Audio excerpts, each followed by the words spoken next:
Bom, pessoal, nas aulas anteriores a gente estudou como que, como que a gente atribuía posse no inglês. Agora nós iremos estudar como que a gente pergunta sobre posse de alguma coisa, certo? E para isso a gente utiliza a question word whose, ou seja, uma palavra que por si só já questiona, né? Então, o whose, que significa de quem. Então, vamos dar uma olhada nessa frase aqui, ó. Whose pens are these? De quem são essas canetas, certo? Whose pens are these? Whose robot is that? De quem é aquele robô?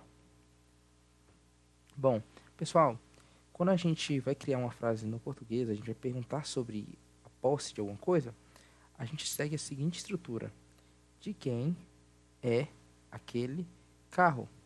Vamos imaginar, vamos tentar pegar essa frase do jeito que está e trocar por palavras em inglês. Como que ela ficaria? Vamos lá. De quem é aquele carro?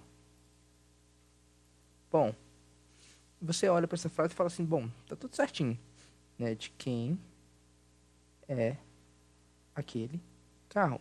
Pois existe um detalhe na gramática a respeito do whose, que a gramática ela exige que o objeto que você está perguntando quem possui esse objeto tem que vir logo depois da question word whose.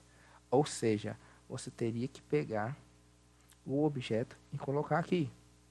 Então, ou seja, essa estrutura de frase aqui, ela é a estrutura que usaríamos no português, né?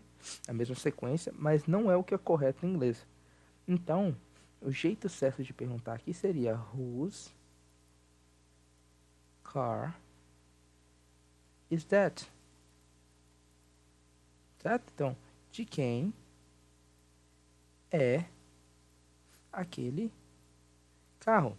Então, eu até ensino isso para os meus alunos, que quando eles quiserem acertar certinho a regra gramatical para o whose, é só eles tentarem criar a frase no português, né, usando a mesma ordem, e depois pegar o objeto e jogar para depois do whose.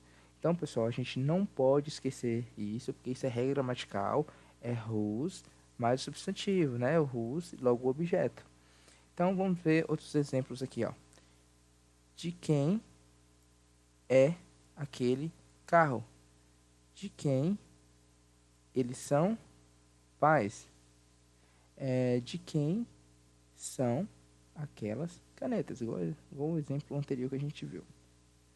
Bom, ainda falando sobre question words, existem outras muito famosas e muito utilizadas, que muitos de vocês já vão conhecer, ou já devem ter ouvido falar.